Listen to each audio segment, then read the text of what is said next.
Good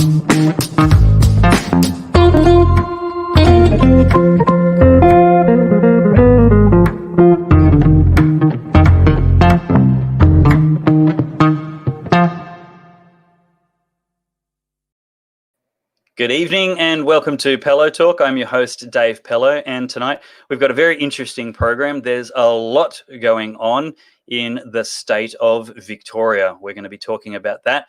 We're going to be talking about some of the people involved in the topic of Sunday night's 60 Minutes story, and we're going to be talking about the right way to do politics. But first of all, it's worth mentioning the fact that we've currently had 6 months worth of really inept, really profoundly incompetent government using the provisions of the emergency laws in Victoria. We've had somebody who's produced the worst results out of all of Australia with the powers that have been given to him.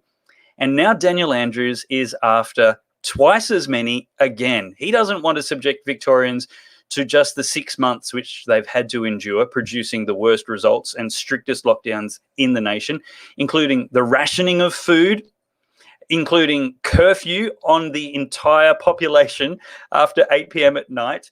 It's like it's wartime, except there's nobody actually attacking the state. The Premier is doing it all by himself with his woke bureaucracy. Well, I caught up today with a great member of Parliament in Victoria, and we had a little bit of a chat just not very long ago. So let's have a look at that conversation, and then we'll get right into it with our panel. Okay, well, joining me now is Brad Rosewell. He is the member for Sandringham in Victoria and the Shadow Assistant Minister to the Leader of the Opposition. And we're going to have a little chat about Daniel Andrews' extraordinary grab for power in the Victorian Parliament. Brad, thank you so much for joining Pellowe Talk Live. It's a pleasure to have you on again. Dave, always great to chat with you as well. Now, I'm startled and dismayed that Daniel Andrews has so little confidence in the normal functionality of the Victorian Parliament and parliamentarians like yourself, democracy and the procedures set out by the Victorian and Commonwealth governments, that he believes they should have no role in deciding what the new normal is and what laws Victorians should live under. He wants these extraordinary powers not for 6 months as defined in legislation, but a further 12 months, if not further beyond that, according to him, if there's no vaccination. Tell me, what is the Liberal Party's position on the use of these powers instead of referring decisions to Parliament? Is the Parliament unable to make decisions in less than 24 hours that are critical for the health of Victorians? Well, Dave, you won't be surprised to hear me say that the Liberal Party position here in Victoria is that we will do everything we can to vigorously object and oppose Daniel Andrews' power grab. Dave, you are very lucky to be based in Queensland, mate, and we here in Victoria are under the rule of Daniel Andrews, and whatever he says goes at the moment, and that's what he's seeking an extension to as well with this extension of the state of emergency. But it goes further than that. The very understanding of freedom in this state is currently being undermined. The very understanding of what a democracy is and how a democracy should function is also being undermined and compromised in this state. I mean, it's very clear. If a leader, a parliamentary elected leader, such as Daniel Andrews, chooses to declare a state of emergency, there's a provision to do that, and for 6 months. If they want to extend it after that, they need to come to the Parliament. They need to come to the Parliament to justify why it needs to be extended. But instead, what Daniel Andrews is doing here in Victoria is seeking to use his numbers in the lower house and play some sort of horse trading game with upper house members on the upper house crossbench in Victoria to ram through a 12-month extension to his state of emergency powers. Now under state of emergency powers here in Victoria, Dave, there is an immense amount of power invested in very, very few people. Immense power invested in Daniel Andrews, some of his COVID cabinet, this COVID cabinet cabal surrounding Andrews and supporting him in every move that he makes and every mistake that he makes as well, as a whole bunch of unelected bureaucrats. Now, what they want to do, Dave, is that they are very comfortable with this executive power reigning and ruling in Victoria without the very foundation of our democracy, the parliament, being included. They don't want scrutiny. They don't want interrogation. They just want the opportunity to rule as they see fit. Now, every one of those members of the Victorian Parliament, no matter what party you're from or what your background is, you are there to represent a constituency. In my case, it's 46,000 people, just over 46,000 people, in fact. Now, they put me there for a reason. They put me there to represent them. And what Daniel Andrews is trying to do to me and to every one of my colleagues, no matter who they are or what party they represent, is to shut us up and to silence us. Dave, it is just absolutely extraordinary that an elected leader in this country would seek to silence not only Victorians, but also parliamentarians as well. But that's what we're under at the moment, mate. It is extraordinary. And frankly, I've been outraged from the beginning. I've been quite concerned that oppositions of whatever party around the nation have been so acquiescent and compliant with the government, with these emergency cabinets and extraordinary powers for what amount to unelected bureaucrats. And in the case of Victoria, we see that the administration and the utility of these powers has been at best debatable, with lots of evidence and testimony given that science and biology and medical expertise have not been behind a lot of decisions. For example, the Victorian Chief Health Officer under examination from an independent admitted that there was, quote, some arbitrariness, end quote, in his decision to ban golf but not walking. Not science, but arbitrariness. And we've seen this around the nation. What galls is that these people who are not using actual science but politics, and then with the level of incompetence that we've seen on display in Victoria, where these powers have been given, we haven't seen effective government and effective management of the COVID crisis. And Daniel Andrews is asking Victorians and the Victorian Parliament to give him twice as much as he's already had, instead of half as much. Dave, Andrews is guilty as charged and then some. I mean, it is because of his government and his administration's absolute incompetence that Victoria now finds itself in this second wave, under stage 4 lockdowns, the harshest in the country. Forget that, Dave, the harshest in our history. It's because of their stuff-ups of hotel quarantine, the fact that they wanted to go it alone. Now, every other premier in this country took on board the ADF's support to operate hotel quarantine. You know, through a national cabinet decisions were made. State premiers went back to their communities and by and large agreed and implemented what national cabinet agreed to, except in Victoria. Andrews went it alone, time and time again. Now we know because the Department of Health and Human Services own health experts have given evidence to the Code Inquiry here in Victoria to say that 99% of the cases of coronavirus in Victoria at the moment have all stemmed through genomic sequencing to hotel quarantine. That means that the reason why Victoria is in a stage 4 lockdown with this second wave impacting us in such a tragic way, it's because of government maladministration. It's because of decisions that Daniel Andrews and his mates decided to go it alone. And this is exactly what Parliament is for, to hold these kind of things to account. And yet Andrews has seen fit to suspend Parliament, to essentially make the people, the representatives that Victorians have elected, redundant and mere observers to the regime that's currently making terrible decisions, effectively banning debate altogether, as if there's only one expert who has any authority on the matters currently being considered. Meanwhile, we see people delaying their medical appointments for detection of cancer. We see people going and committing suicide and accessing mental health services in disproportionately excessive rates, far above what's normal. People are being lives are being lost to lockdown, and maybe an undetected cancer won't kill somebody this year, but how many lives will be lost in years to come directly because of lockdown, directly because of the fear? And I actually hold the media to blame as well.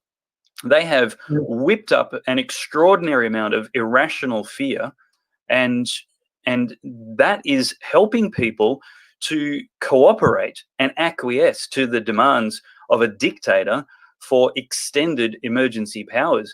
Tell me, I'm getting lots of people asking me, what can we do? They're just going out of their brain with the democracy dissolving before them. For Victorians, what can they practically do this week to help fight this regime of tyranny? We're in a democracy. Citizens don't have the right to bear arms, and we wouldn't want to encourage that until the very last extent. We're not there.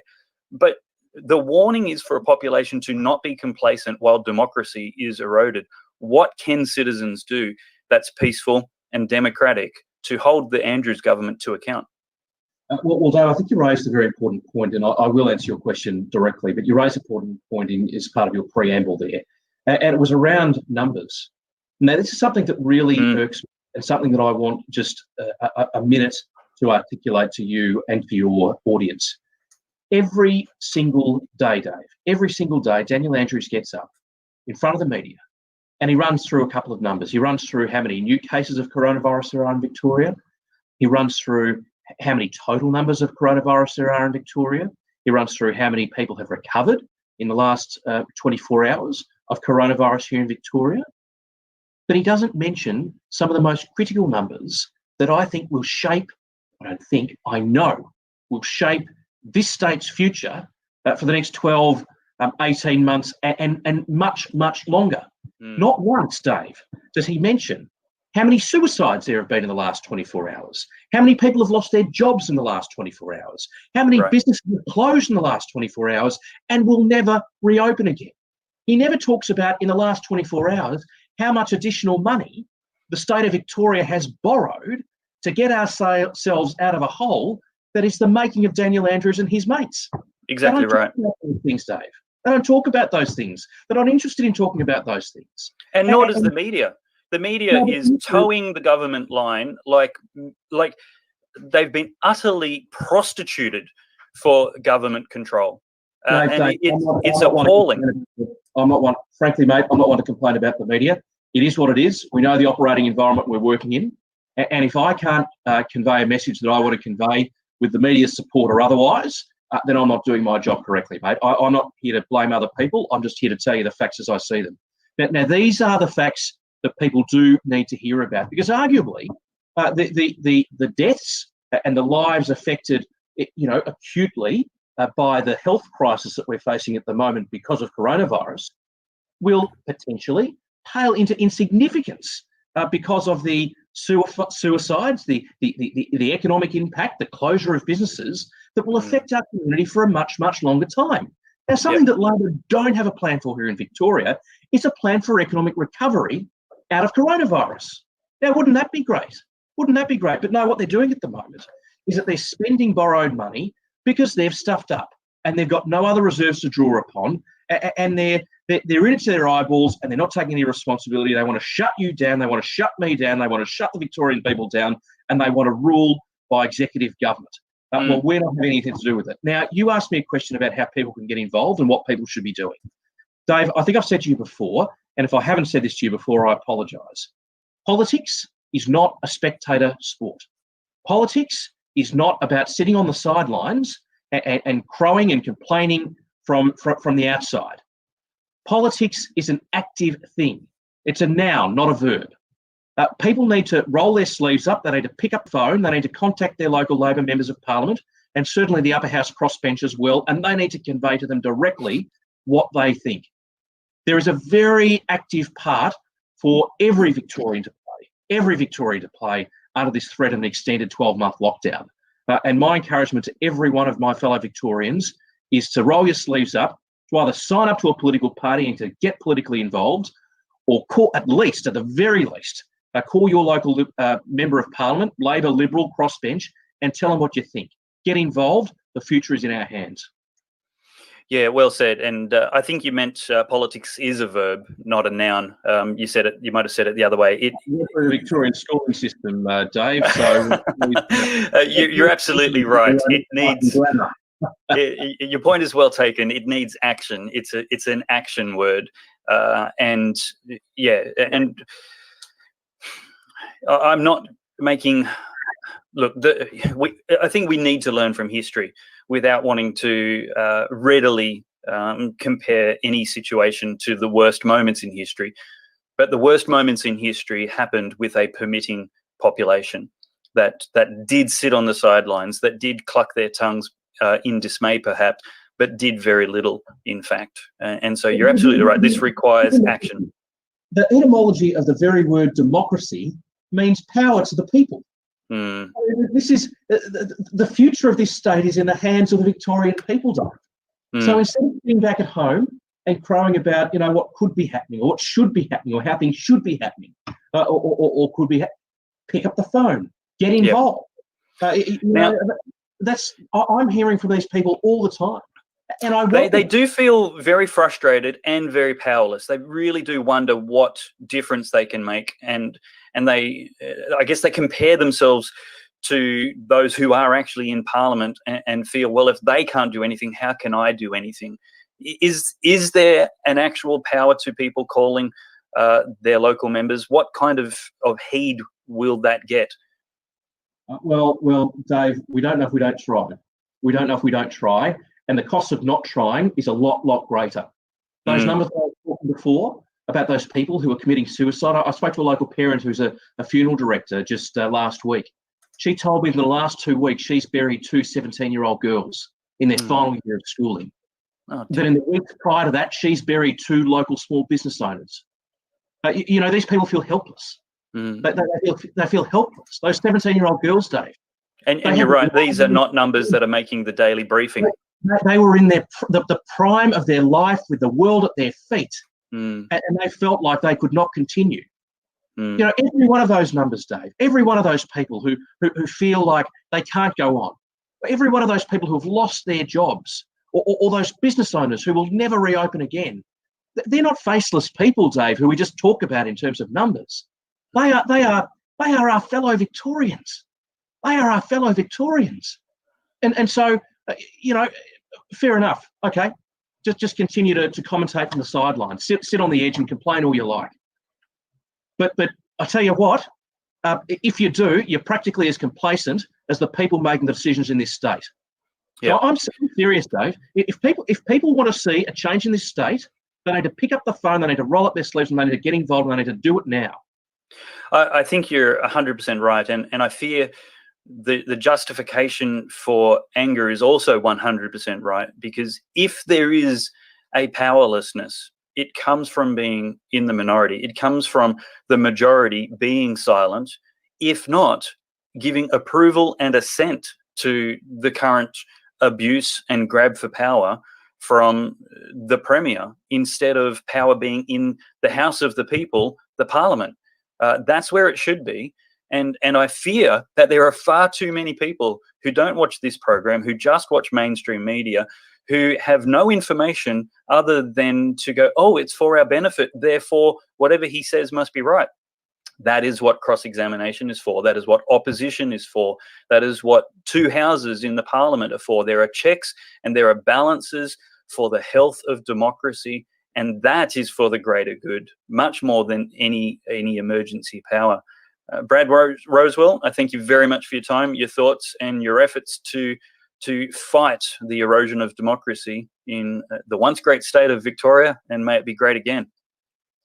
I have every confidence that the great state of Victoria will be great again, Dave. But I think that, but I also think that will only happen under a future Liberal government. There's an election in November 2022. And we need boots on the ground, mate, if we are to have an electoral change here in Victoria in that time. Yes. There's an opportunity to make our state great again, and we need people to roll up their sleeves and get stuck in. Clearly. Your call is well heeded. May it be heeded better. Get involved. Thank you, Brad. Thanks, Dave. That's Brad Rosewell. I'm sorry. I've got some good friends who are Rosem, and I sometimes get them confused. Brad Rosewell, thank you very much. That's a great lot of passion that we love seeing there. Let's bring in our panel for tonight and have a chat about this extreme threat that we're under right now. And perhaps one of the biggest concerns that I'd like to chat with our panelists tonight is the fact that there's so many people who don't see it as an extreme threat to democracy.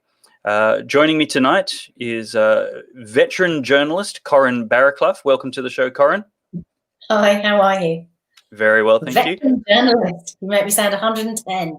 Well, you make us look very good, so we have to make sure every detail of your resume is out there. But also joining me is the veteran Christian lobbyist and former managing director of the Australian Christian Lobby, Lyle Shelton. Welcome, Lyle. Thank you, Dave, and good evening, Corrine. Hi. And we also have the lady of the hour and darling of the Australian newspaper, former vice president of the Federal Liberal Party, Karina Okotel. You've got yourself on mute there, Karina. That's exactly the way the lefties like you. Exactly. So it's good to be able to have a voice. That's right. And your fellow co-belligerent in Victoria, Marijke Rancie, political posting mama. Welcome to Pellowe Talk Live. Thank you. Great to be on with great people. And my favourite economist in the nation, Steve Kilah. Welcome, Steve. Hi, Dave. I just want to say Marijke. You got it. 3 to 1. That's what you have to do when you want to say it right. So good. Lyle, we had a question for you earlier on, and we might as well start there as anywhere. And that's what's your take, advice, or let's say your personal interpretation of what the Bible permits and doesn't permit in the way of protest against a government that's overstepped its bounds? Yeah, that's a big question. Look, you could probably say there's a couple of interpretations in the Bible. I mean, it does tell us to live peaceably, to obey the authorities, to be good citizens. But I also think the Bible does allow us, where law infringes on God's law, it's no law. So if a law says that, I mean, probably the most obvious example in today's world is the law allowing the killing of unborn babies. Yeah. Now that to me is no law, and that's a law that I think should be protested. And I think there's even a place for peaceful civil disobedience. I'm going to say it. Martin Luther King Jr., the great civil rights leader, he engaged in civil disobedience for human rights for black people. No one says that what he did was wrong. So when they sat on the Selma Bridge and wouldn't move, that was civil disobedience. So I think there's a place for that sort of protest. I don't like the sort of protest we're seeing at the moment by the so-called Black Lives Matters people who, turn over cars and set them on fire and, rioting in the streets. I don't think we need that sort of thing. But I do think there is a place for peaceful civil disobedience in the tradition of Martin Luther King and Gandhi. Yep. I think you're exactly right. Look, it's a huge topic, and we won't get into it tonight because we could easily take up half an hour with it. But there's a valid question from one of the viewers, and we like to include them in the conversation we can. That's a great opportunity to suggest. Thank you to watching, those people who are joining us live. And please leave a comment. We'd love to hear what you're thinking. We'd like to put it on the screen if it's civil, sincere, and on topic. And if it's a great question and can help the conversation go in a useful direction, we might even talk to it straight away. Marijke, give us an insight into the mind of a Victorian, the Victorians and are talking to right now. They're going through some pretty tough times with some extremely restrictive and oppressive rules coming down from the Victorian government. And now they're looking down the barrel of double the time served yet again. And one would have to suggest there's no reason to think the outcome will be different this time. How is that making the Victorians you're talking to feel? Okay, well, there's always a mixed bag, isn't there? You've got your, as I mentioned, I think last time I was on, there was the Daniel Andrews sycophants and the fans, and they're still continuing on, lock us up, lock us up. But I'm excited to see a little bit of a change in the air because actually I think people are genuinely starting to wake up to just, what a dictator we have at the helm. And this latest power grab that Brad spoke to so well, I just loved his passion because it's been a passion of mine for the last few years. We actually have to start making a noise because this is actually quite frightening what's going on. We are locked in our homes and we have lost our freedoms. And while I think many people were thinking, look, if we just obey and we just do the right thing and we're all in this together, they really believe the narrative, then, the sooner this is all over. And they're the people that were screaming, stay in your houses, wear your mask. Well, those people have certainly piped down because I think they're starting to realise that this is actually much, much bigger. This is a massive power play and quite frightening. The fact that he would attempt to use the state emergency law was actually in place from the bushfires. Many people may not realise that. And then he just rolled it on with the virus and then to attempt to roll it on for another 12 months. I mean, I said a year ago, you watch, this guy's going to try and stop elections. I mean, that's how, communist I see him in how he has run our state. People laughed at me and thought I was bad. Yet again, you're being hyperbolic. It's dramatic. That's not going to happen. Well, if this power grab, if this actually goes through, he can potentially continue to roll this on and it would be legislated for 18 months to have this kind of power in place. So I'm 100% with Brad. We have to make a massive, massive noise. And I normally am not one to, I've copped a lot of flack because I haven't gone out on the streets to protest, merely because, one, I don't think it's effective. We never get the numbers on our side. And two, the media don't show up and then you put people at risk. But I'm actually really, really agitating and there's a big protest planned. And if he continues to push us, there'll be thousands out by hook or by crook because, where's this all going? I mean, it can't get any worse for us here. So there's my ramble, but I'm furious. Thank you. Corrine, you've been a journalist in 3 different nations, New York, London, Sydney, in major national magazines. Has the media class largely got it right in their scrutiny and critique and close examination of the processes and decisions that are being made by those in power now, or have they been effectively state media?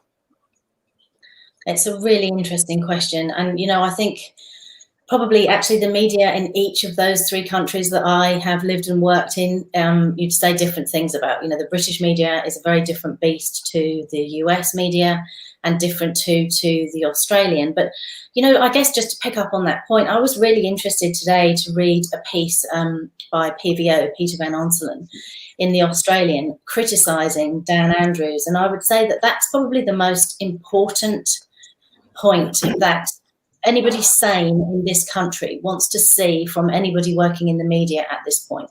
They don't want to see left-wing bias at a point like this. It's so clear that what Chairman Dan is doing is wrong. But sane people, whether they're in the media, whether they're living in Victoria or not, we all need to play a role in speaking up against this. And the left-wing bias of mainstream media is really going to be interesting to watch, I think. It really will take lots of people speaking up, that this is a good opportunity for them to do so fast. Otherwise, people, again, are going to lose more faith in the media. I have to agree, and this is the reason why we do the good source.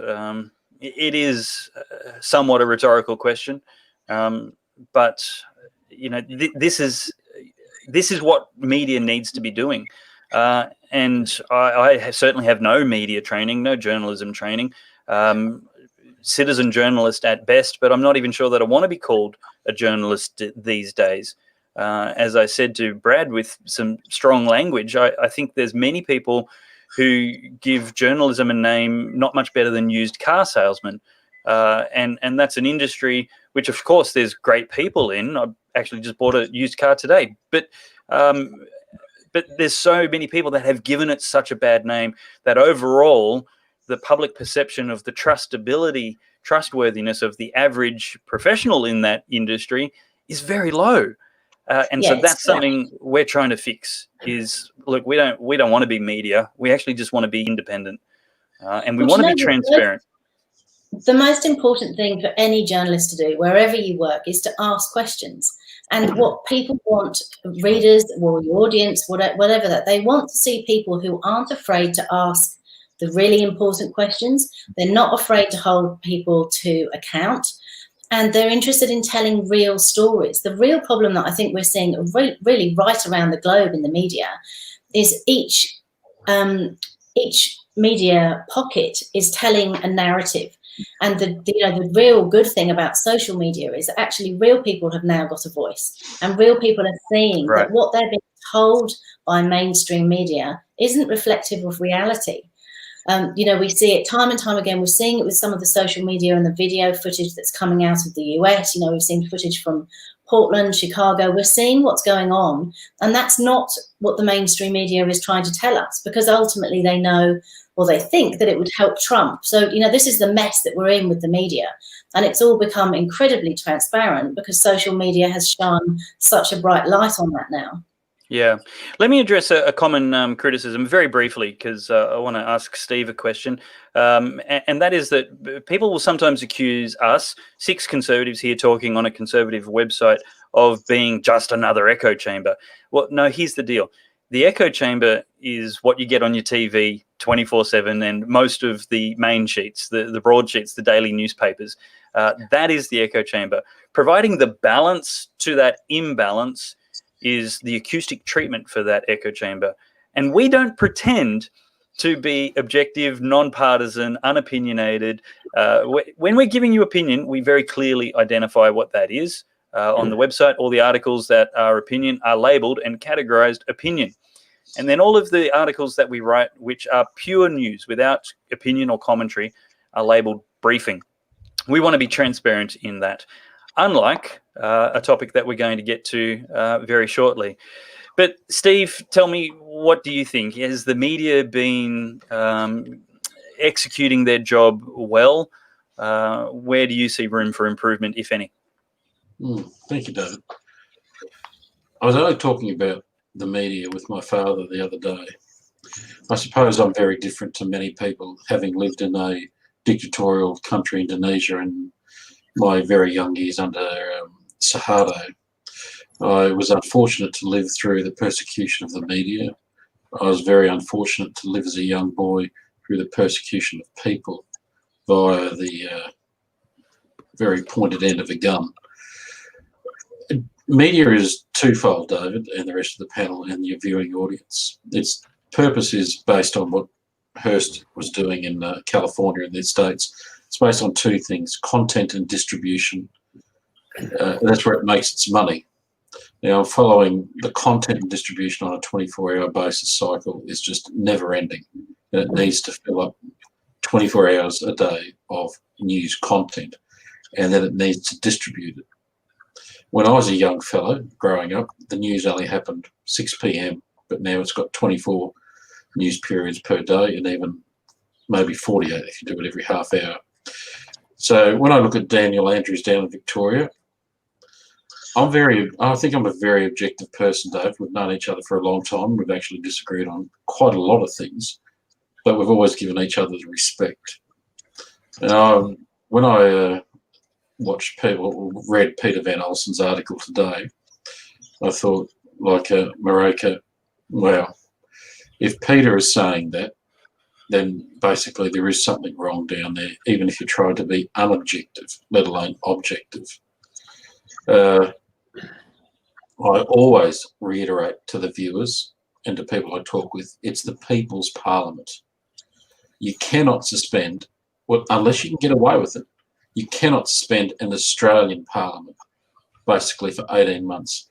I have lived in a dictatorial country. I don't know if anyone else is, and it's not to say, oh, look at me, I've done this, have you? I remember it. I remember people being murdered in front of my mother and I distinctly remember it as a 9-year-old boy.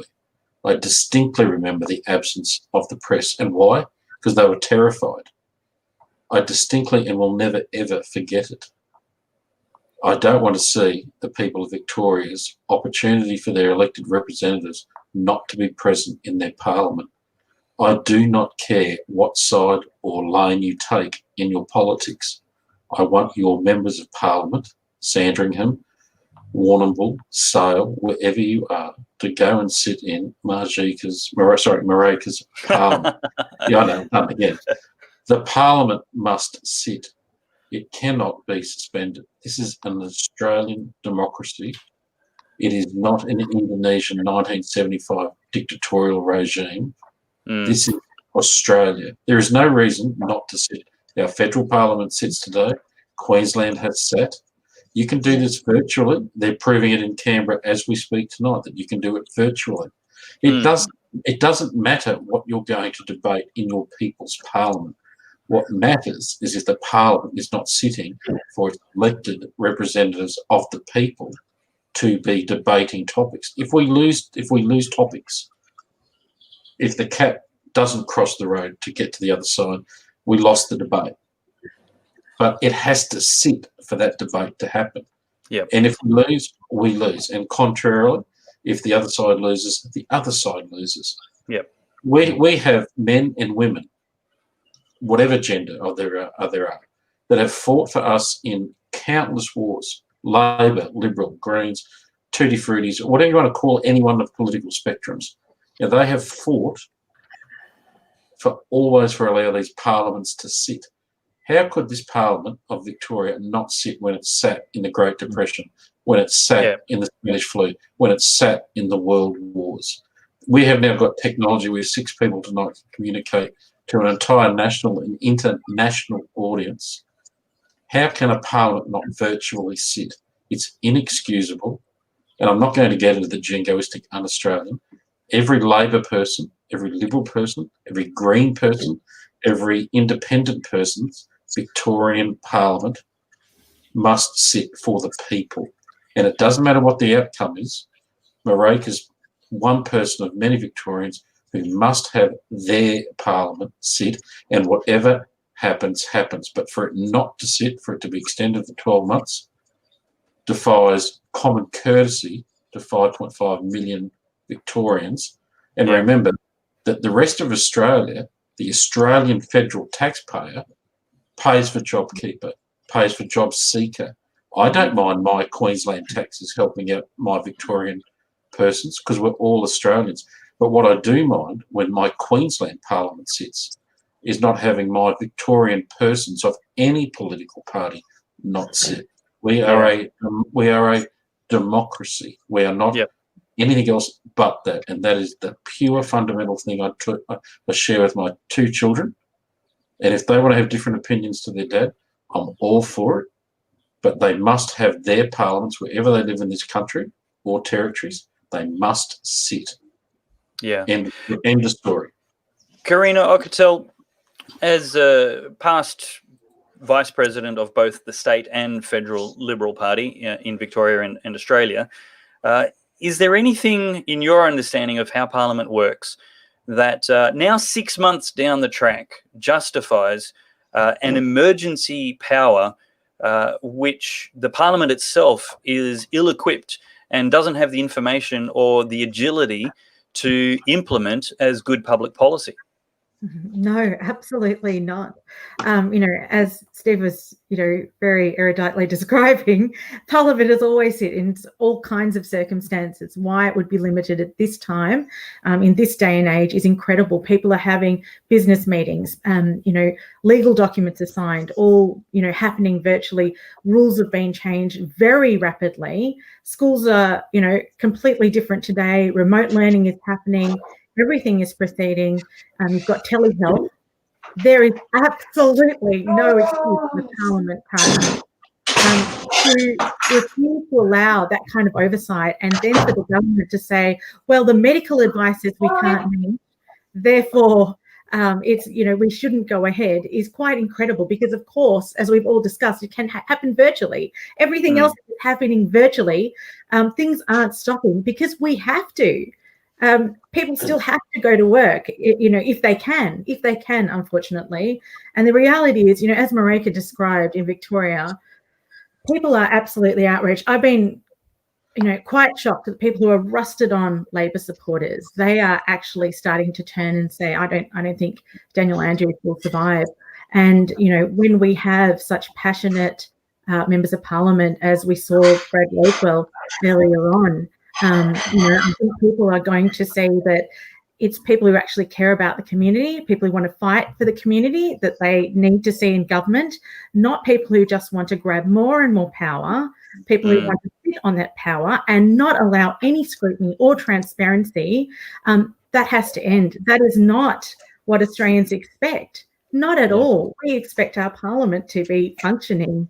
It is exactly right. It is an incredible state of affairs, and I think Daniel Andrews completely out of touch. He treats us in his daily briefings like we're absolute children.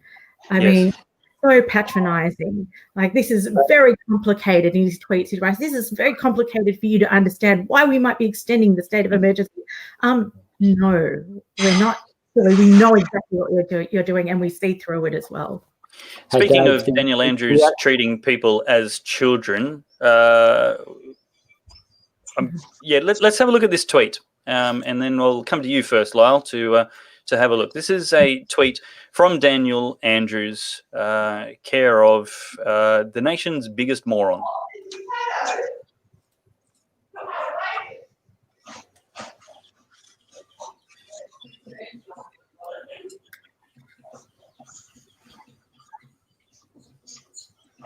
Tell you what, I am so over this lockdown. Playing netball against yourself is not all it's cracked up to be, especially when you still can't even win. But you know what? It's not the lockdown that's the enemy, it's the virus. And the sooner we obey the rules, the sooner this will all be over, fault, and we can get back to the stuff that really matters. Nettie. Subbing myself back in now. Oh no, Sharon, you're hopeless. I am not hopeless. I'm the most valued member of this team.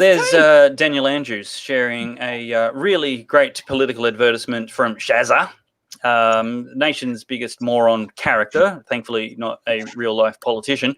Nevertheless, the message is very clear. If only we lock down this time, it'll be all good. This time, everything will be different, and it's your fault. We just have to obey the rules. Lyle, just 2 points, Dave. Just to pick up on Steve and Karina, the only parliament that didn't sit during World War II was the Reichstag. So I just make that point. As for Shazza, the German parliament, for those who don't know what the Reichstag is, the German parliament. That's right. And look, you're not supposed to mention the Nazis and make those sort of parallels. And I'm not for 1 minute saying that Daniel Andrews is going to, cut Jews off to the gas chamber or anyway. I agree. Sort of drawing parallels there. But, well, I guess I am drawing a parallel, not in the genocidal side of things, but in the way that any human person who has power can be corrupted. And I think that's the point that needs to be made here. The Nazis, after they came to power in the early 1930s, it wasn't long before the Reichstag just didn't sit. They abused all the power and trashed all the conventions, and the rest is history. Now, I'm not saying Victoria's on that sort of trajectory, but the reason why we have checks and balances in our Westminster parliamentary democracy is to have checks and balances so that powerful people don't get out of control. As for Magna, Dave, the last time I encountered her was on the set of Sunrise in Sydney, where we were debating whether or not marriage should be redefined, and she gave the country bad advice then. And you know, she was less than civil to me in the green room behind the scenes. She could barely abide my presence, which I think says something about the Love and Tolerance Brigade.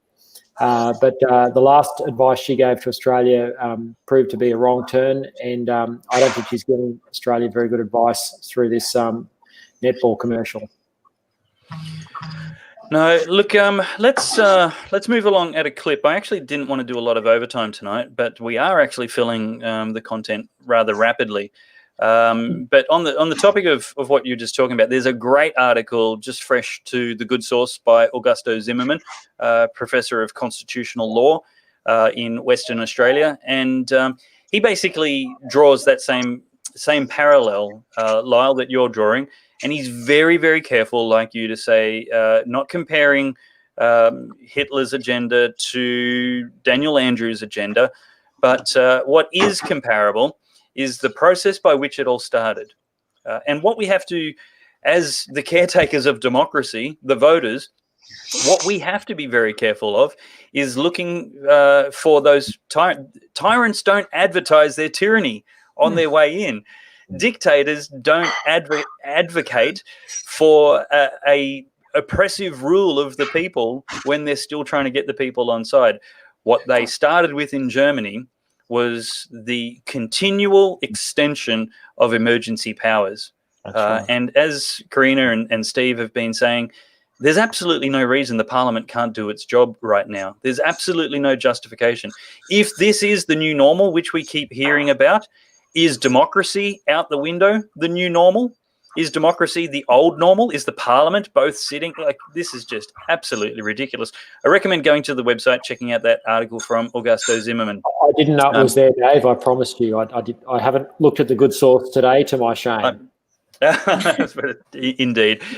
Now, look, one of the things we promised people we would talk about tonight, and we've only got 10 minutes left of regular time, and that is the fake news that we've seen in the Australian, and we're promised that there's going to be more coming out tomorrow.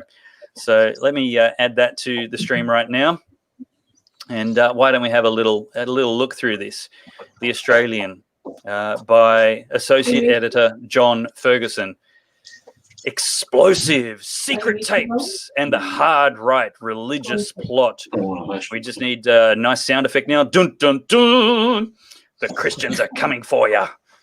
The Victorian Liberal Party's hard right actively recruited members to branches as part of a plot to promote, wait for it, religious candidates for pre-selection and place conservative warlords in electorates to organise internal activities. No, other than some pejoratives and hyperbole, there's nothing unusual there. The secret strategy was laid out in an explosive high-level discussion between former federal Liberal Vice President Karina Okotel and another senior Liberal Party member, unnamed, unreferenced. The Weekend Australian understands the discussion was recorded. Do we get any details of that recording? No. Do we get any quotes from that recording? No. Do we know anybody else who was there? No. So much for the headline. Ms. Okotel is understood to have privately admitted the existence of a party database covering Conservative members and that she was recruiting members in the lead up to the federal election. Karina Okotel, hitting question. Do you believe in the Menzian theory of a large Democratic Party representing a broad policy decision-making base? You're muted, sorry. We've lost a really great take there. Absolutely. When Menzies inaugurated the party in 1944, in his initial speech in Albury, he said that he wanted to see the party number, scores upon scores of people. Scores of thousands of people. Contribute to. Yes. Not just 60. No. In its first year, in fact, he called for that. to ensure that there's contribution to policy development for members to have a voice. So yes, a big party is so important. Again, as we talked about before, checks and balances. It's very hard for a small minority of people who are in power to be able to wield it in any kind of tyrannical way if there is a check and balance of the people being able to have a voice. So yes, but I was quite interested in this plan of warlords in electorates. I'm thinking, why didn't I come up with that? I wish I did. It sounds so good. Yeah, which is a colourful word for somebody who's organising perhaps something so strong as a faction. Imagine those existing anywhere. Yeah, well. Well, let's see what other cracking, hard-hitting journalism this journalist has for us. Ms. Okotel, who has told people, "We are not crazy hardline nuts," admitted she blew up her relationship with power broker Michael Kroger and his backers because she was furious that religious candidates were not being pre-selected by the faction. Karina, do you really want to admit here and now, or do you want to deny here and now that you're not trying to recruit people like you into the party? Come on. I mean, really? You're religious. No, absolutely. As I think we talked about some weeks back, I do want to see more people who share liberal values, and indeed they are conservative values. People who will stand up for freedom of speech, freedom of religion, who will stand up for the family unit, for free enterprise, getting involved in the party. 110%. That is who I want to see involved in our party to, build up our membership. As Brad Rosewell said, if we are going to overcome Daniel Andrews in this state of Victoria, we need those boots on the ground.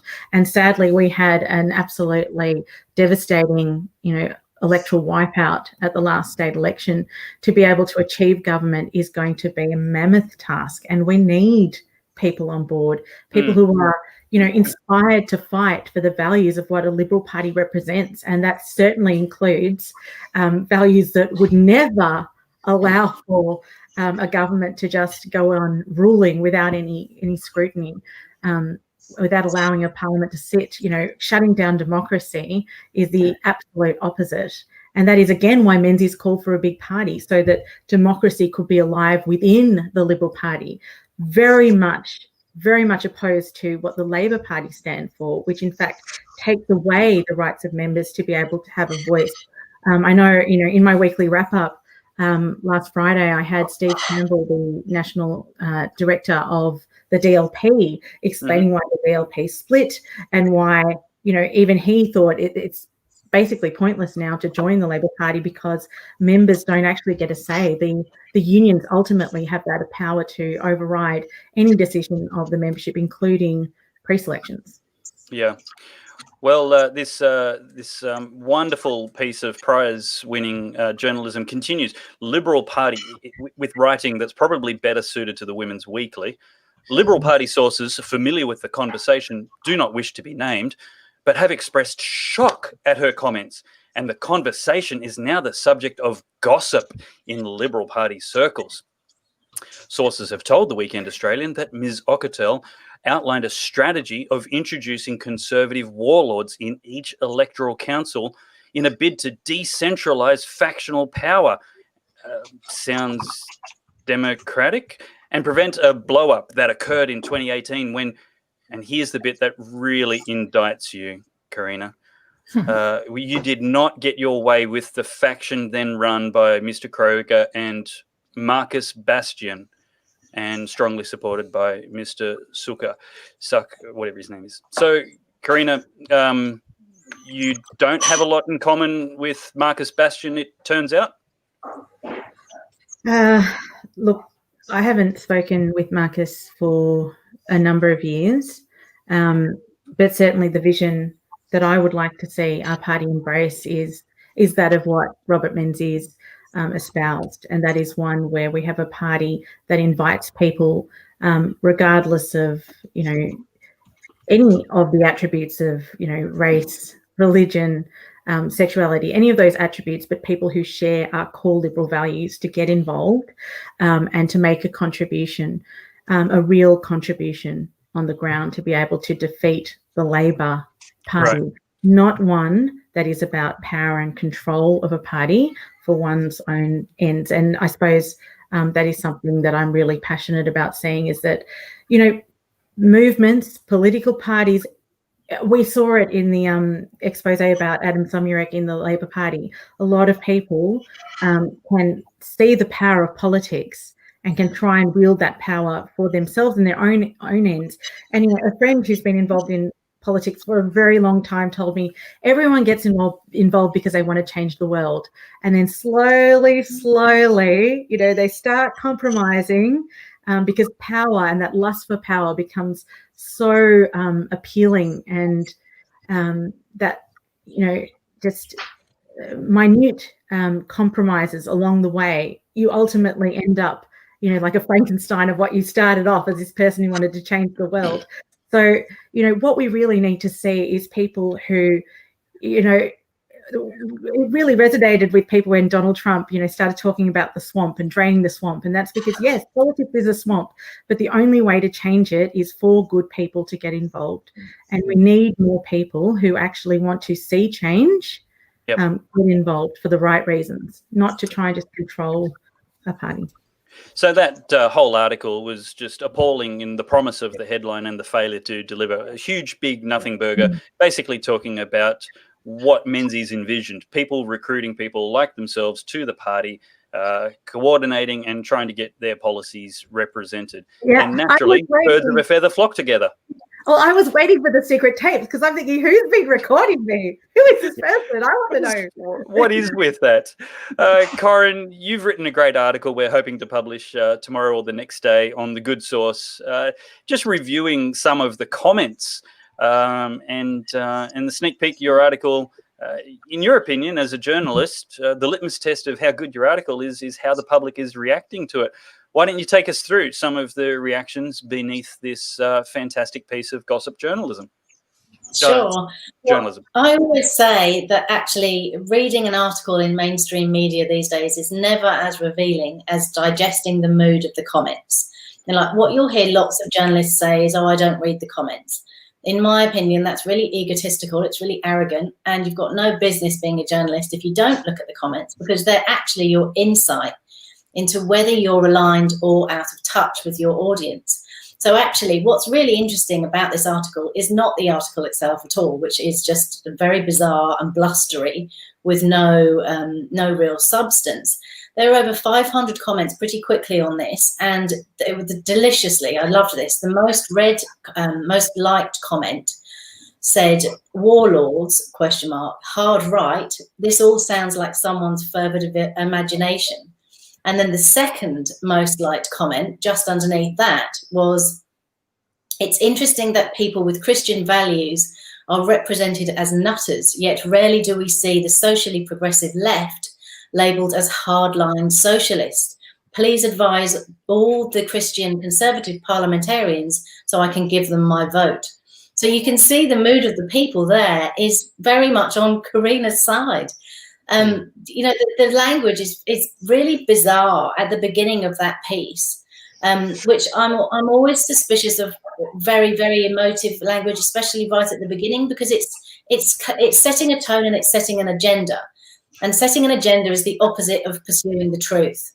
So, but look how delicious that is that someone's picked straight up on that and they've gone for those words. You know, warlords, that's really emotive. Hard right. It's not hard right to have liberal values and to stand up for what you believe in. That's not hard right. What is hard right anyway? I mean, it's one of those echo chambery media words that people latch onto, but it doesn't mean anything to your average Joe walking down the street. They don't talk in terms of hard right. And then there's nothing to back that up anyway. So I just think it's really, really interesting looking at some of those comments flowing in, because people are basically sticking a finger up to the article going, yeah, not so much. No, thanks. Yeah. I love this comment from Neil, a plot to actively recruit members. Actively recruit members. OMG, whoever heard of that? And most especially Christian people. What is this world coming to? Somebody else asked for a royal commission into the recruitment of Christians into politics. Yeah. Terrible, terrible, terrible Dave, journalism. It's a shame that John Ferguson doesn't know anything about Robert Menzies or history when he writes an article like that. I'm going to get the quote slightly wrong, but in David First Roberts' book, The Forgotten Speeches, where he edited a whole bunch of Menzies' less well-known speeches, Menzies, who was a reasonably devout Presbyterian, said that the most important relationship that a man had was with his maker. Forgive the sexist language, but that's Menzies' words in paraphrase. So, if religious people in the Liberal Party is a problem, well, then Robert Menzies himself was a problem. Menzies clearly spoke out against communism and its desires to break down and destroy what the communists called bourgeois marriage. And Menzies quotes from the Communist Manifesto's declaration that it wants to destroy bourgeois marriage. Menzies supported marriage between a man and a woman and the natural family. Maybe Menzies was hard right. He certainly would be by today's standards, and certainly by the standards of some of the so-called modern liberals who are trying to redefine what Menzies stood for. So good on you, Karina. You're actually mainstream Menzian. It's a pity John Ferguson doesn't know the slightest thing about history and has never read any of Menzies' speeches. Here. Marijke, let's bring you in. You're one of the people who helps recruit and make the party bigger in Victoria. Why do you do that? What's the benefit? What's the downside? You're on mute. You've muted yourself. We can't help. I was mute. I've got 5 new chickens in the background, so I love the sounds of home in the broadcast. It's great. Food storage. Food storage. It's important down here. Anyway, I actually was one of those, and I've always said this. I was just a mum at home, busy with my kids, and I had no idea how the political system worked. And when I found out how it worked, I thought, why have they kept this a secret from me? Why did I not know this? In order to change policy, you have to have policymakers who represent you. And I hadn't even thought about it until suddenly policy was becoming problematic, through programs in the schools and all kinds of things. And so I actually, I thought, right, well, if this is a numbers game, then, we had Brad's impassioned speech, and ultimately what he's saying is, there was a few comments and people were saying we can't change things from outside of the tent. And it is true. You can make a lot of noise, but ultimately you have to have the numbers. And this is where it's quite frightening that people need to be lobbying all the members of Parliament at the moment on both sides, because ultimately it comes down to who has the numbers in Parliament. And so the antidote to all of the concerns and the worries, and communism is actually Judeo-Christian values. And I had seen quite clearly how the Liberal Party didn't actually represent strong opposition, and that was clear over the last few years. There was no opposition, and I'm disappointed to say that I cannot see any other way to change this, because I'm telling you, it's not pretty. But at the end of the day, if you don't actually change the numbers in the buildings, where policy is created, that's as simple as I can put it, you will never actually change things. And so it starts from the grassroots up. And so I was actually what you would probably classify as a useful idiot, because I was very impassioned, and you can see that, and very passionate about what I wanted to do, and obviously was unaware of the wolves that are sometimes within politics. And so it did become the puppets above, and unfortunately the big promise they gave was that we're going to put people into positions who represent you and your values, which aren't hard right, which are mainstream Australian, which stand up for mums and dads. But there was a promise given. And then when we had actually started gaining the numbers, and they started to put these people into positions that did not represent us, you could see how so many people were being used. And that, to me, is the issue. There is no problem with recruiting and reforming. And in fact, I encourage everybody across the country, there is only one way we can change this, and I hate that. Because I wish, because it's horrible. And you've got to be weathered and you've got to be strong. But at the end of the day, there is no other way. And if you want your children and your grandchildren to have their freedoms, we better make the opposition party an actual opposition party and give them a spine.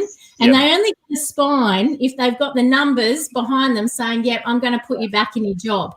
So that's what it comes down to for me. But unfortunately, you know, you have to be like as wise as serpents and gentle as doves, I think is how it goes.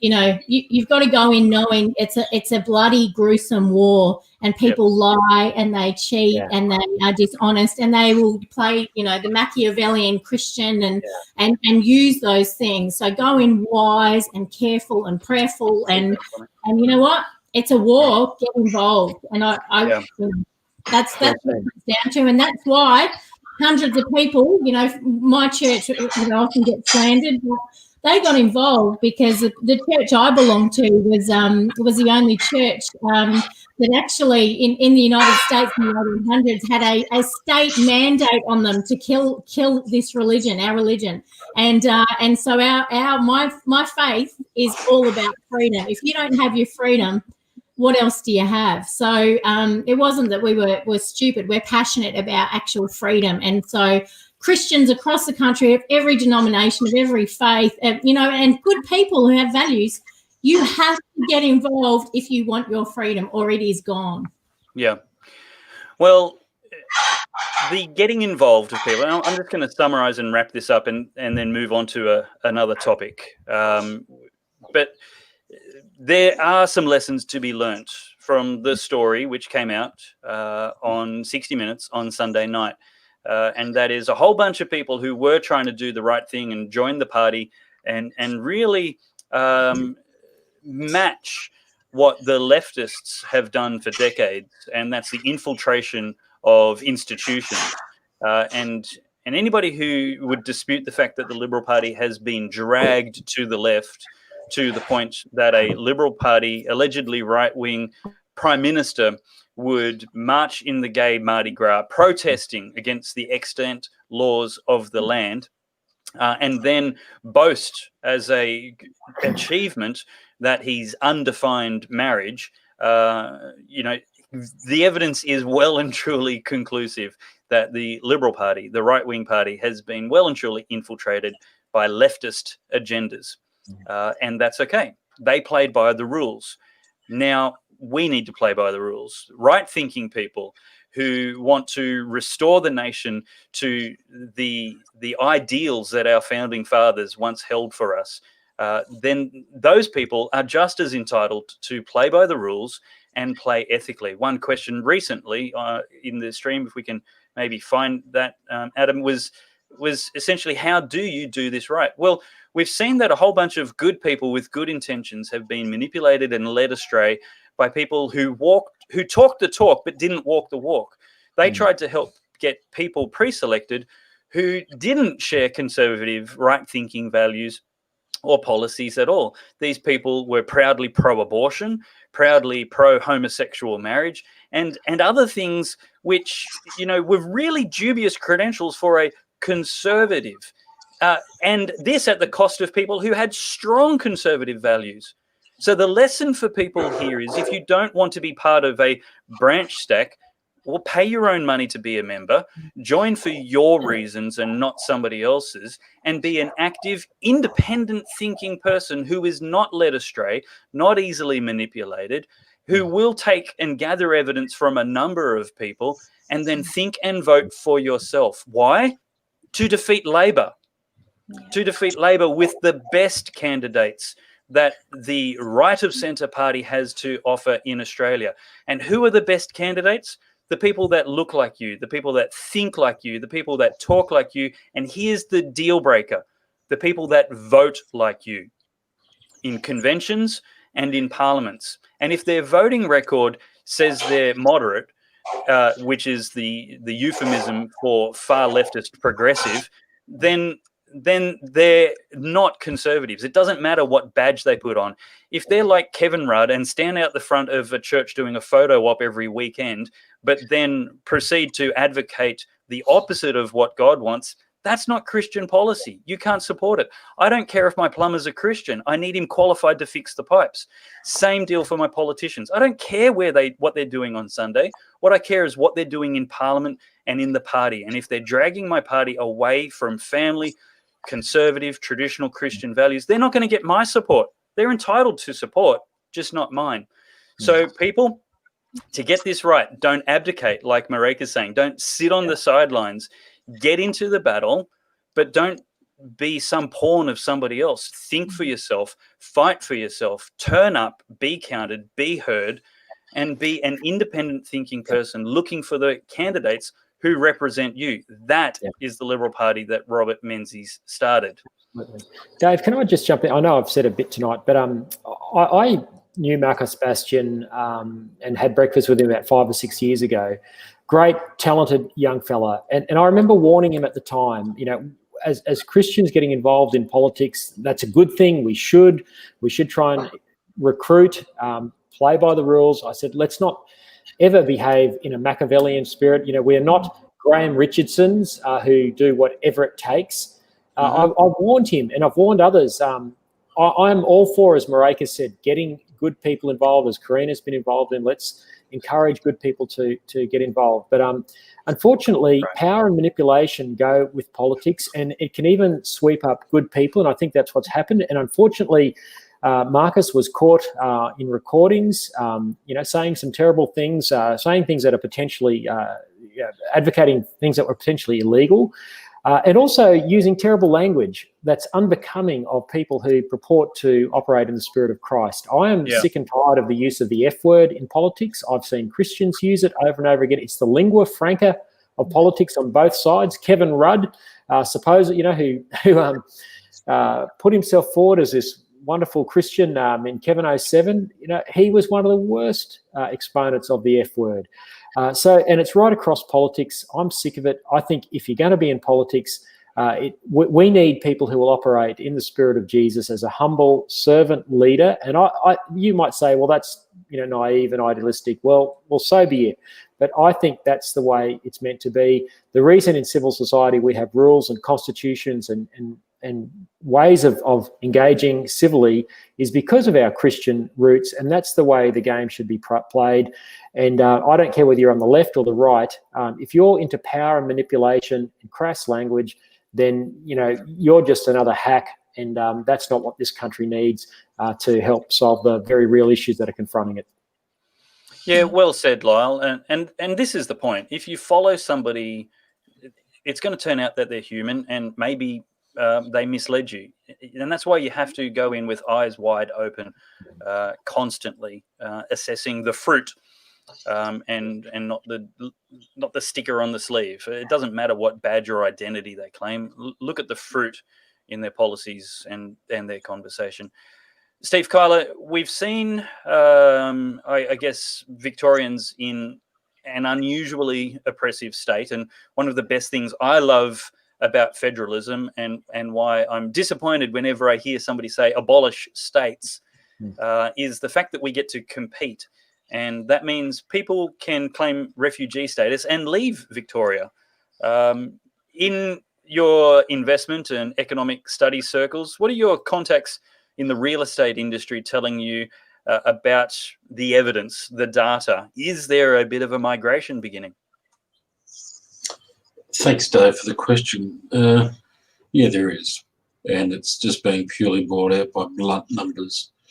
And as a boring economist once, and a person who's free from all the obligatory hassles of life now through good fortune and good luck and good work, yeah, the real estate market in Queensland is showing not only strong resilience, but a strong attraction to our far southern counterparts in Victoria. For the Queenslanders on the panel and for the Queenslanders watching tonight, we all know that the Gold Coast was primarily built on the abolition of death duties, and that the Victorian peoples basically flooded our Gold Coast with their monies and repatriated their wealth, their family's wealth, away from Victoria to Queensland. The great thing about living in this country and other liberal democratic capitalist countries, is that there are freedoms of movement of market, freedoms of movements of peoples, and most importantly, the freedom of capital to move where it gets the best return on its investment opportunities. And you're starting to see here, David, and the rest of the panel, enormous inquiries coming into the Queensland real estate market, going from Coolangatta all the way north and in regional, from Victorian people. I've got, as I said, people in the real estate industry who will completely back that up with sheer hard facts. And the facts are their phones are ringing off the hook. And for the people that are watching in Victoria and South Australia and Western Australia and across the world, we are now getting real estate purchases sight unseen in Sunshine Coast, which is Noosa, Caloundra, etc., from Victorian people who are buying literally sight unseen and repatriating their money into Queensland. I have always said to people, David, and to the rest of the panel, that the brilliance of money, hard-earned, worked-for money, is it will find its, like water, it'll find its own path. And capital will find its own path to where the best investment opportunities lie. And for Marijke down there in Victoria, and to all the Victorian people who are watching, whether they're from your side of politics or not, capital will find the very thing that hard-working Victorians are worked for. Capital will find its own path. It will find where it's best for the family. The family now in 2020 is defined by the New Marriage Act, and that's what it is. The family will go to where it's best getting its money returned on. And Queensland, amongst other states, is in a position where it can cross-compete against other states for the attraction of capital. Sometimes I think in this whole spectrum, something's being very much missed, and that is when Australia economically starts its recovery path, you've got 6 states and 2 territories that sit inside the federal state that are now going to cross-compete for each other's capital, because we're now getting a real contest of where it's best to get my money and my family moving in, working in for the next periods of time. We saw it, David and Lyle, with the Gold Coast. And for anyone who flies into the Gold Coast, Sir Bruce Small built that Gold Coast on the abolition of death duties, and it was Victorian money. No one else's money. It was Victoria's money that built the Gold Coast in the 70s through Sir Bruce Small and the abolition of death duties. It was the repatriation of capital. And in 2021 and thereafter, the smart state, whoever those treasurers are going to look at this as being the opportunity to recalibrate the economic chessboard, and whoever is both foreseeing the future and understanding that hard-working plumbers, as we talked about before, hairdressers, teachers, nurses, carpenters, barristers, taxi owners, journalists are going to repatriate their money where the best economic opportunity is in 2022 and onwards. And the state premiers and the territorial ministers maybe do not realise it, but there is a forthcoming battle of treasuries across this country to get your capital into whoever state it is. And the best persons, plurally, are going to realise that. And I'll put it on record for you here at 9:18.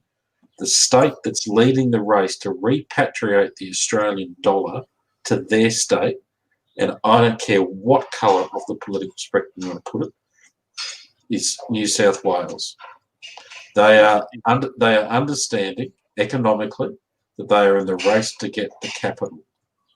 I am very intrigued to see if other states get in 2022 how this is going to play out for them, because there is an enormous repatriation possibility and opportunity for clever treasurers and clever premiers to repatriate Victoria's money to their money, because the attraction is low taxes will allow families to keep their hard-earned wealth and provide opportunities for their families. And the real estate data in Queensland is reflecting that Corrine and Marijke's constituents, of whatever persuasion they are, are starting to vote very seriously, not with their politics, but with their wallets. And once you lose control of someone's wallet, then the politicians should very quickly wake up, because wallets surpass politics in this country every day of the week.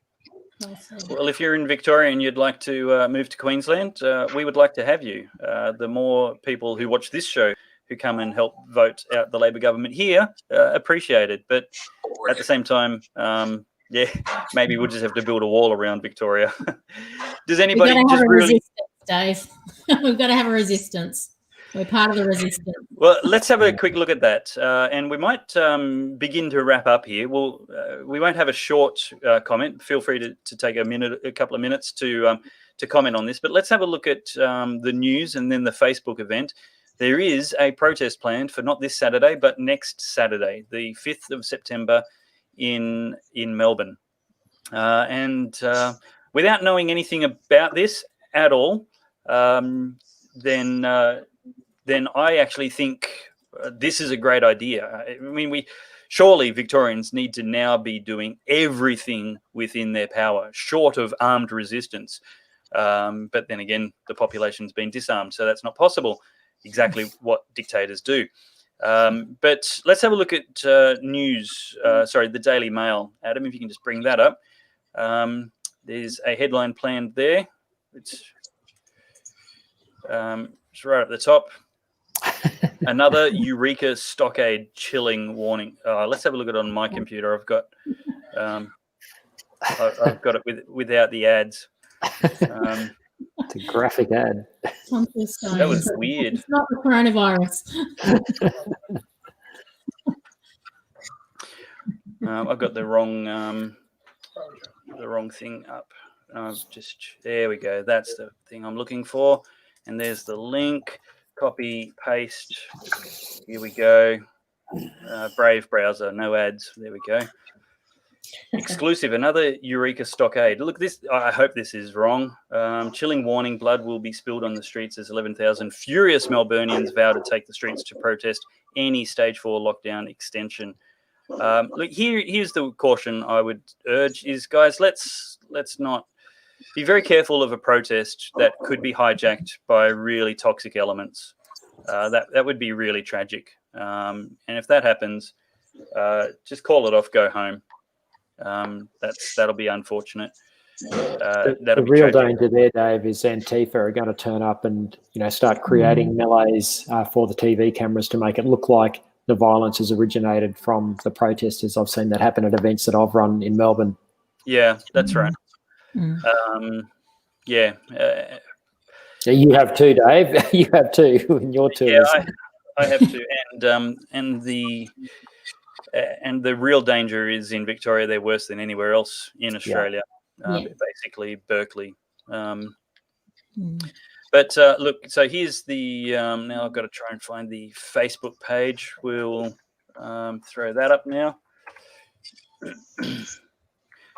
50,000, 500,000 to end. I think that's a bit of an aspiration, not an exact confirmed number. That like 500,000 people to turn up. And look, realistically, hopefully you can be one of those people who don't sit by and watch a democratically elected government extend emergency powers into the end of democracy. It's well and truly within the grasp of any parliament to manage the new normal, quote unquote. It is absolutely, in my opinion, no need for emergency powers. But let's head around the panel. Corrine, what do you think about these? What are your comments, your random thoughts on this protest, 5th of September? You used a really interesting expression earlier. You talked about democracy dissolving, and I think that's literally encapsulates exactly what's going on, and it's exactly why people need to mobilise. But I would just say on the cautionary side of that, the vast majority of sane people in this country and around the globe have very low tolerance at this point for violence getting out of hand. And there is an art to peaceful protest and an art to advancing your cause rather than losing the majority along the way. So they need to be, I know that the numbers there were slightly pie in the sky. I think it said 24,000 potentially interested. Let's see how many of those turn up. But let's hope that it's a protest that remembers what its point is, rather than just using it as an excuse for violence and looting and the kind of absolute craziness that we've seen on the streets of America. Yeah. Lyle? I share Corrine's concerns there. Where peaceful protest has worked in the past has been when there's been good leadership, like Martin Luther King Jr., who was able to mobilise, very angry people, and rightly so, in the Black African American communities in the 1960s. But he didn't allow any violence, and they held peaceful protests, which did involve civil disobedience, but they were not the ones involved in the violence. It was the police and the overreaction from some of the white authorities who sent dogs and water cannon and the like in. Gandhi, of course, another great leader. My fear for this protest would be, I don't know who's leading it. It doesn't seem like there's a sane voice out the front saying this is how we are going to protest and present ourselves. I think the cause is just. I think to protest Dan Andrews taking these powers, that must be resisted. And I'm really torn about where we go with coronavirus and how we deal with it. I think there has to be, some medical response. There has to be some sacrifice from us in the community to try and control this virus, but I don't think it has to be at the hands of autocratic chief medical officers and dictatorial premiers. And I can't see why the Parliament can't meet to debate all the evidence, pro and con. Do lockdowns work? Do they not? Does hydroxychloroquine work?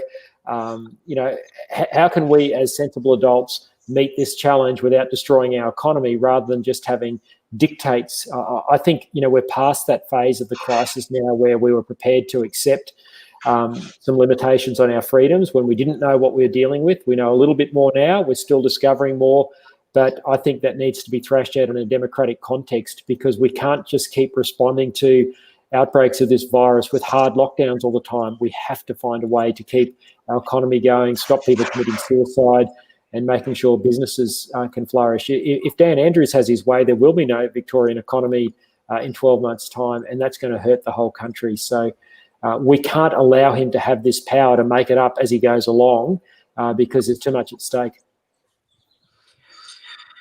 Karina? Look, I absolutely agree with the comments that have been made. I actually do love attending protests, because I see it as a privileged democratic right to be able to do so, to have a voice, and to know that we in this country can do it peacefully and not have, threat of being shot or killed is something that we should take seriously and be encouraged to exercise those rights. I think, protesting and showing up numbers in terms of a cause is a very powerful thing. It can, particularly if media attention is drawn to it, and I know that a lot of conservative causes that are protested about, often the media don't turn up, which is, very sad again, but hopefully the good source will be able to remedy that error. But I suppose what has been disappointing, particularly of late, is when we have seen protests like the Black Lives Matter protests being hijacked by all kinds of other agendas. I suppose now there's a wariness of people, and that's been expressed that could indeed happen. And I think that's something that everybody needs to be on their guard about when it comes to protests, to be discerning about who is running it, who's in charge, what are the agendas behind it, because I suppose no one wants to show up to a protest thinking you're coming to stand up for one issue and find out that in fact you're being used as a pawn to try and advocate for a whole range of other issues at the same time that you may not agree with. So I think that's something that we need to be conscious of, given that the recent protests that have happened and the hijacking of those agendas, going forward. Marijke, is it hypocrisy to oppose the Black Lives Matters marches? And would you be opposing all of these laws if it was a Liberal government that was making them? Yes, I would. Absolutely, it's hypocrisy. Yeah, look, I'm never going to get a platform in the Liberal Party. I am an agitator, and I am not one to toe a party line. I actually do believe in agitation, and I share a lot of what everyone's saying. But at the end of the day, I see is that I see this virus being used as a Trojan horse, and it's not, We've lost our freedoms currently in Victoria, and it doesn't look like they're being returned anytime soon. In terms of a protest, I agree. For a successful protest, we need to have strong leadership and organisation. And, I'd love to see the Liberal Party in Victoria get behind this. I'd love to see, small business owners who've been smashed. I'd love to even see families, and I don't think that's going to happen.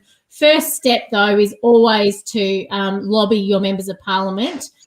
You have to actually, I implore everyone who's watching this, please, please, please ring them, write emails, do everything you can, because there is still a chance that we can sway through policy, and it's a very small chance.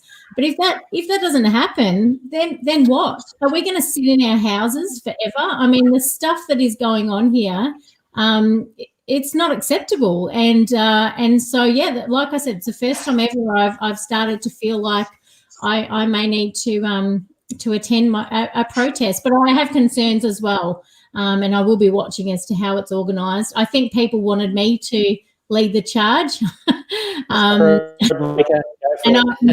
I'm not doing that. I'm barely struggling to manage my own family at the moment. No, I'm not doing that. But I guess I'm no longer one to actually. It's not a conspiracy. What's going on? Because it's happening. It's no longer a conspiracy. Well, it is a conspiracy. It's just not a theory. That's yeah. So ultimately, anyway, I've said my piece. I don't know. I certainly won't be telling anyone if I'm going, because Antifa will put a great big on my forehead. But anyway, I'll have my mask on, so maybe they won't recognise me. Who knows?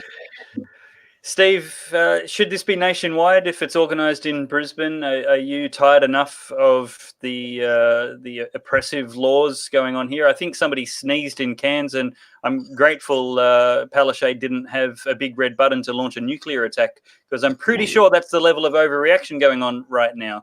Are you mad enough to attend a protest? Well, Dave, you have known me an awfully long time, and I probably counter to a lot of people. I follow the money. I follow the money since I was 18 or 19, and I'm probably one of the people that direct the money sometimes. The money will follow where the best return is, and these Australian premiers and territorial ministers, they can do what they like now, but the money will disappear right in front of them. If I'm an investor, I wouldn't go near the state of Victoria at the moment. How on earth could I even remotely go and have a conversation with my member of parliament about anything, be it the NDIS, uranium, wind turbines, social policy? They don't sit. I can't even get access to them.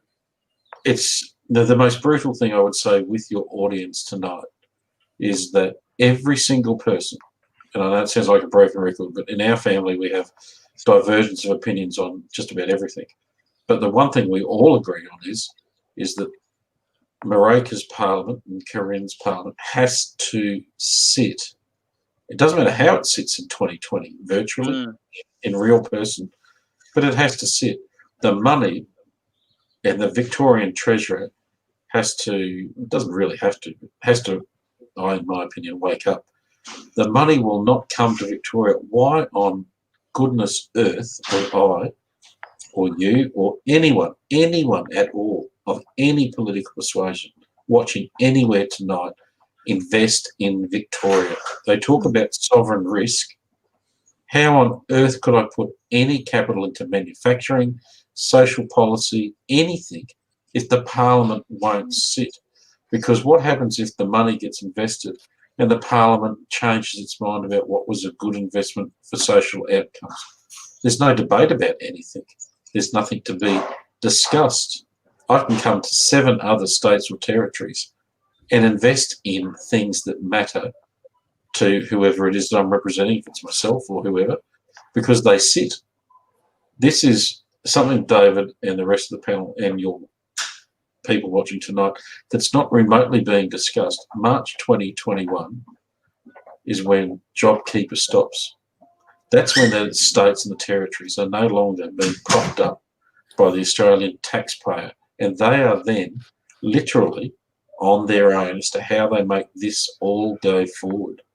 And it's going to be the battle of the fittest and the battle of the persons who can keep writing out checks. And it's going to be critical to watch how this all unfolds, because when it comes to April 2021, the smart treasurer and the smart governments are going to go, you know what?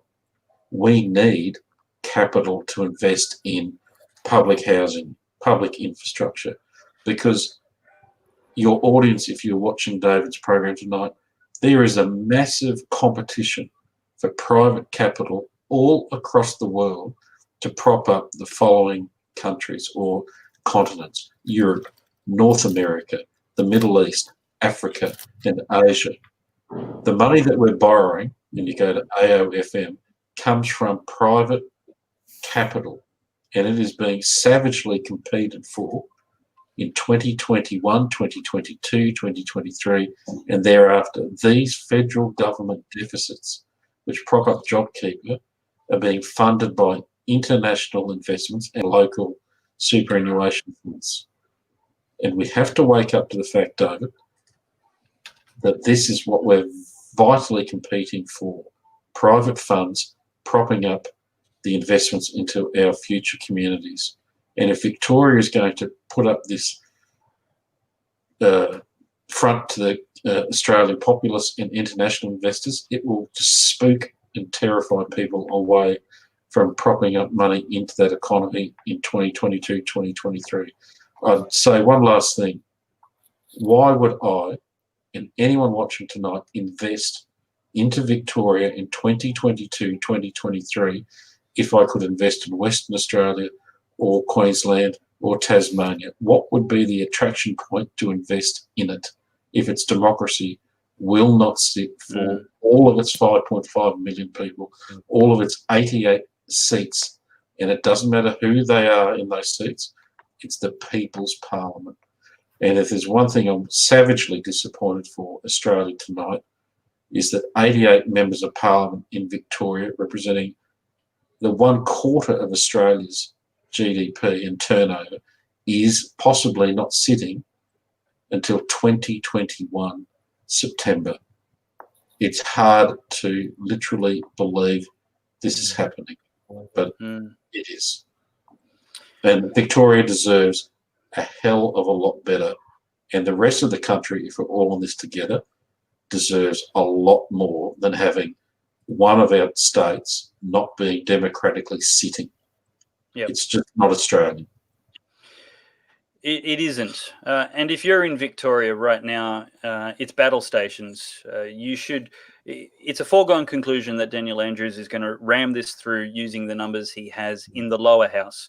And then he's going to try and do horse trading and whatever it takes with the crossbenchers in the Legislative Council, the upper house. They're really the people you need to be calling. Call your Labor members and express your discontent, your local member, and promise that this is a deal breaker for you, that you'll never be voting for them again, that you're an undecided voter, and this is a deal breaker, depending on how they vote.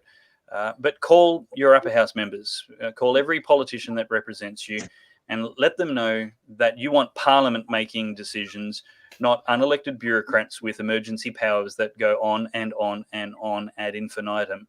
That's what the Parliament is for. Dissolved democracy is not the new normal, and you will punish any politician at the polls whose voting record indicates they supported the ongoing expansion of dictatorship powers. That's a great place to leave it for tonight. If you've enjoyed this show, let me encourage you to pay it forward.